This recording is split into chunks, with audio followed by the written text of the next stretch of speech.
ጤና ይስጥልኝ ክቡራንና ክቡራት የዩቲዩብ ቻናሌ ቤተሰቦች የሰዓቱን አጫጭር ሰበር መረጃዎችን ይዤ ቀርቤያለሁ። በርከት ያሉ ሰበር መረጃዎች ዩቲዩብ ላይ ሲጫኑ ቀድሞ ለእናንተ የማስታወቂያ መልእክት ወይንም ኖቲፊኬሽን እንዲደርሳችሁ የዩቲዩብ ቻናሌን ሰብስክራይብ በማድረግ የደወል ምልክቱን መጫን አትዘንጉ። ወደ ሰበር መረጃው ስናቀና ክቡራን አድማጮች በቺካጎ ዩኒቨርሲቲ የፖለቲካ ሳይንስ ፕሮፌሰር የሆኑት ሮበርት ፔፕ ችግሩ ትራምፕ የተፈተኑበትን ስትራቴጂካዊ ሽንፈት መቀበል አለመፈለጋቸው ነው ይላሉ። ጦርነቱ ያስነሱት ሁሉም ሊባል በሚችል ምክንያቶች አሁንም እልባት አላገኙም። የትራምፕ አስተዳደር ካገዛዙ ለውጥ እስከ የኒውክሌር ስምምነት ከዚያም እስከ የኢራን የባሊስቲክ ሚሳይል ፕሮግራሞች ማውደም ድረስ ያስቀምጧቸውን ግቦች አላሳካም።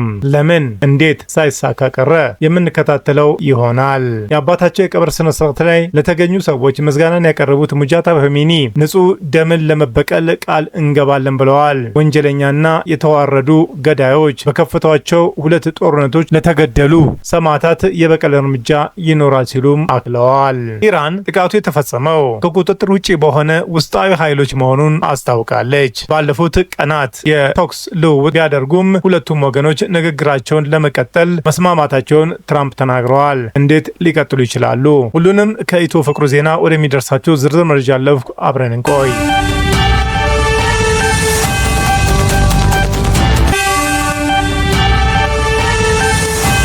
የኢራንና የአሜሪካን የተኩስ አቁም ውዝግብ። የአሜሪካው ፕሬዝዳንት ዶናልድ ትራምፕ የተኩስ አቁም ስምምነቱን አብቅቷል ብለዋል። ፕሬዝዳንት ዶናልድ ትራምፕም ለሰሜን አትላንቲክ የጦር ቃል ኪዳን ሀገራት ማህበር ኔቶ ጉባኤ ቱርክ በነበሩበት ወቅትም የአሜሪካና የኢራን የተኩስ አቁም ስምምነት ማብቃቱን አውጀዋል።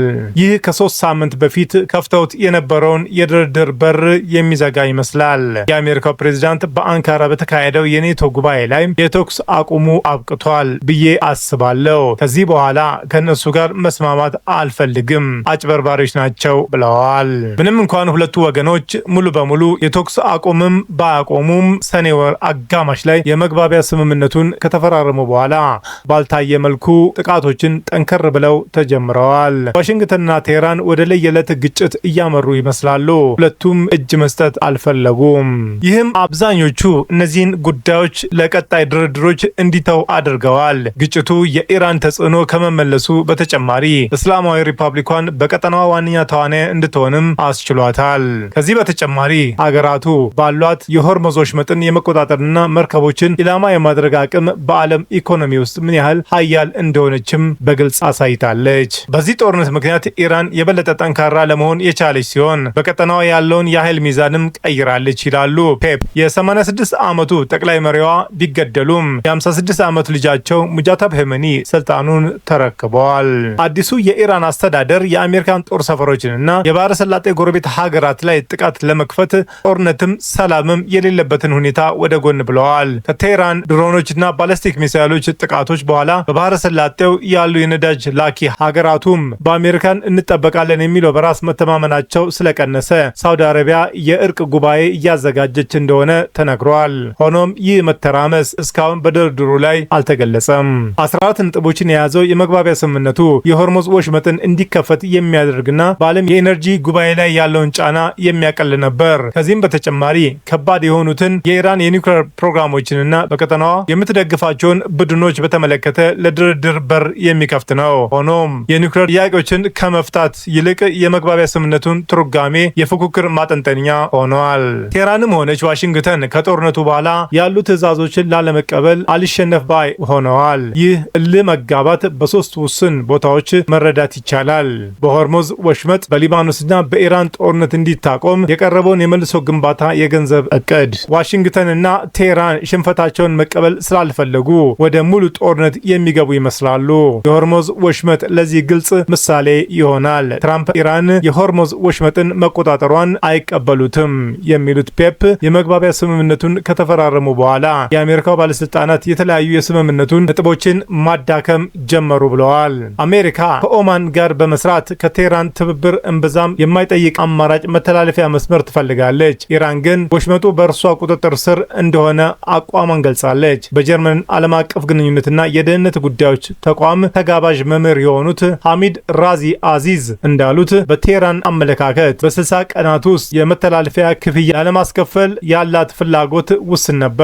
በፍቃድም ይሁን ያለ ፍቃድ መርከቦችን የመቆጣጠር ሚናዋን ለመተው አልፈለገችም። ዋሽንግተንም የወታደራዊ ስምሪትን በመጨመር ወይንም አማራጭ መተላለፊያ በመፈለግ ያንን የማድረግ ነጻነቷን ማስጠበቅ ነው የፈለገችው። ለቴህራን ግን ዋናው ጉዳዩዋ ከመተላለፊያው የላቀ ነው። ይህ ወሽመጡ ጂኦፖለቲካዊ ተጽዕኖ ለመፍጠር ቁልፍ ነው። ወሽመጡን በማስተዳደር የኢራን የመሪነት ሚናውን እውቅና እንዲያገኝ አድርጓታል። ምክንያቱም ያለ ኢራን ፈቃድ አማራጭ መስመሩን ቢዘጋም ቴህራን እንደ ስትራቴጂካዊ ውድቀት ነው የምታየው ይላሉ አዚዝ። የትራምፕ አስተዳደር በኢራን ውስጥ ስትራቴጂካዊ ግቦችን አላሳካም። በተመሳሳይ የሊባኖስ ጉዳይም ማንሳት ይቻላል። የመግባቢያ ስምምነቱ ኢራን ሄዝቦላን ጨምሮ ከቀጠናው ተቀናቃኝ ቡድኖች ጋር ያላትን ግንኙነት ባይጠቅሱም ስምምነቱ ሁለቱንም ወገኖች ወታደራዊ ዘመቻዎችን እንዲያቆሙና የሊባኖስን ሉዓላዊነትና የግዛት አንድነትን እንዲያከብሩ ይጠይቃል። በርካታ ተንታኞች እንደሚሉት የመግባቢያ ሰነዱ ሊባኖስ ማካተት አንደኛውና የኢራን ዋነኛ ስኬት ነው። ይህ ሰፊ የሆነውን ጂኦፖለቲካዊ ግጭት ለመፍታት ወሳኝ መሆኑን መታወቁን የሚያመላክት ነው። አሜሪካን ግን ይህንን የተረጎመችው በጣም በጠባቡ ነው። የሊባኖስ ሉዓላዊነትና የግዛት አንድነት ማረጋገጫ አድርጋ ነው ያየችው። በሀገሪቷ የወደፊት ፖለቲካዊ ሂደት ቴህራን የሚኖራትን ልዩ ሚና አልተመለከቱትም ይላሉ አዚዝ። በተመሳሳይ ጊዜም ዋሽንግተን ይህንን ለውጥ ጎን ለጎን የሚካሄደው ዲፕሎማሲያዊ አካሄድ መቀየር ፈልጋ ነበር። ቴህራን ግን በአሜሪካን አሸማጋይነት በእስራኤልና በሊባኖስ መካከል የሚደረገውን ንግግር ኢራን የማግለል ሙከራ እንደሆነ ነው የተመለከተችው። የአሜሪካ የውጭ ጉዳይ ሚኒስትር ማርኮ ሩቢዮ ሰኔ ላይ በባህረ ሰላጤው ሀገራት ጉብኝት ባደረጉበት ወቅት ኢራን የመልሶ የመገንባት ልማት ሌሎቹ ተቀጥላዎች እንዳሉት ግልጽ አድርገዋል። ኢራን ምን አይነት የገንዘብ ድጋፍ ልትጠብቅ እንደምትችልና ከዚህ ጋርም የተያይዞ ሊመጣ የሚችለውን ነገሮችም ግልጽ አይደሉም። የተለያዩ ሪፖርቶች የማዕቀብ እፎይታ መጠንና ጊዜን እንዲሁም የሆርሙዞች መጠን ለመክፈት በምላሹ የታገዱባትን ሀብቶች እንዲለቀቁ ማድረግ እንደሆነ አመላክተዋል። በጣም አወዛጋቢ የነበረው ግን 300 ቢሊዮን ዶላር የመልሶ ግንባታ ፈንድ ሲሆን የትራምፕን ታማኞች ጨምሮ ያሳሰበ ነበር። የአሜሪካ የውጭ ጉዳይ ሚኒስትር ማርኮ ሩቢዮ በባህረ ሰላጤው ሀገራት ጉብኝት ባደረጉበት ወቅት በኢራን የሚደረገውን የጋራ ግንባታ ቅድመ ሁኔታዎች ያሉት እንደሆነ ግልጽ አድርገዋል። እነዚህ ቅድመ ሁኔታዎች የኢራንን የሚሳኤል እና የድሮን ፕሮግራም ለውጥና የእስላማዊ ሪፐብሊክ ቀጠናዊ ሚና መለወጥ የሚሉትን እንደሚገኙበትም ጠቅሰዋል። እነዚህ በዋናው የመግባቢያ ስምምነት ውስጥም አልተጠቀሱም። ዘዴው የኢራን የውጭ ጉዳይ ፖሊሲ ላይ ጫና በማሳደር ኢኮኖሚያዊና ጥቅማጥቅሞችን ለመጠቀም የጠቀሰ ይመስላል።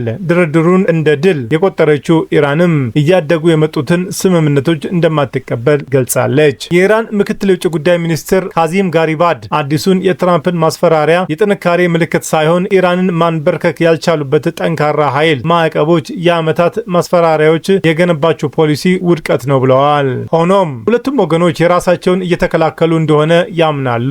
አዲስ የቀውስ ምዕራፍ በመክፈቱ አንዳቸው የፈጸሙት ተመሳሳይ ድርጊት በሌላ መልኩ ሊተረጎም ይችላል። የፖለቲካ ተመራማሪው ፔፕ ይህ እየተባባሰ የመጣ ወጥመድ ነው። እያንዳንዳቸው የሚፈጽሙት ውስን ድርጊት ሌላኛውም ውስን ምላሽ እንዲሰጥ ያነሳሳል። ይህ አዙሪት ሁለቱም ወገኖች ሙሉ ወረራ ላይፈልጉ ይችላሉ፣ ቀስ በቀስ ግን ወደዚያ ይዟቸው ሊገባ ይችላል ሲሉ ስጋታቸውን ገልጸዋል። ሆርሙዝ፣ ሊባኖስና የመልሶ ግንባታ ገንዘብ ቴህራን እና ዋሽንግተን በድርድሩ ከግጭት በሚወጡበት የጋራ ጥቅም ላይ በማተኮር ፋንታ ከጦርነቱ በኋላ ያላቸውን ገጽታ ለመቀየር መራር የሆነ ውድድር ውስጥ አስገብቷቸዋል።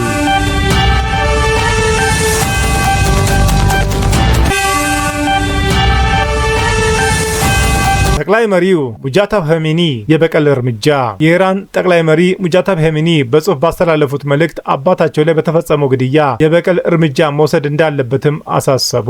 የቀድሞ ጠቅላይ መሪ አያቶላህ አሊ ኸሜኒ አሜሪካና እስራኤል በኢራን ላይ ጦርነት በከፈቱበት የመጀመሪያው ቀን መገደላቸው ይታወሳል።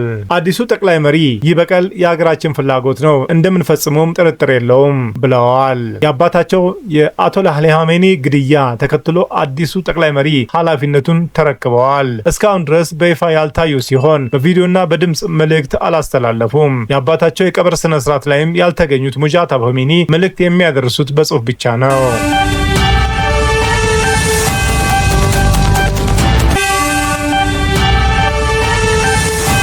የአሜሪካን ስጋት ኢራን በመርከቦች ላይ ላለመተኮስ እንድታስብ ጠየቀች። ኢራን የሆርሙዝ ወሽመጥ እንዲከፈት እና በወሽመጡ የሚያልፉ መርከቦች ላይ ጥቃት እንደማታደርስ በይፋ ቃል እንድትገባ እንደምትፈልግም አሜሪካን አስታውቃለች። የአሜሪካ መገናኛ ብዙሃን ማንነታቸው ያልተገለጸ ባለስልጣናት ጠቅሰው እንደዘገቡት ቴህራን ለፕሬዚዳንት ዶናልድ ትራምፕ አማካሪዎች በግል በሰጧቸው ማብራሪያዎች መርከቦቹ ላይ መተኮሷ ስህተት መሆኑን አምናለች። ኢራንና አሜሪካን የፈረሙት የመግባቢያ ሰነድ ቴህራን በሆርሙዝ ወሽመጥ በኩል የሚያልፉ መርከቦችን ደህንነታቸው እንዲጠበቅ ታደርጋለች። ከሰሞኑ የተነሳው ግጭት የመግባቢያ ሰነዱን ያፈረሰ መሆኑን ሁለቱም ሀገራቶች ገልጸዋል። በኢራንና በአሜሪካ መካከል የሚደረገው ድርድር እንዲቀጥል መስማማታቸውን የገለጹት ትራምፕ ቀደም ሲል የነበረውን የተኩስ አቁም ስምምነት ግን ማብቃቱን ለቴህራን ማሳወቃቸውን ተናግረዋል። ቴህራን በመሰረተ ልማቶች ላይ ጥቃት የሚፈጸም ከሆነ አጸፋውን እንደምትመልስም አስጠንቅቃለች። የመረጃ ምንጭ አስነብቧል።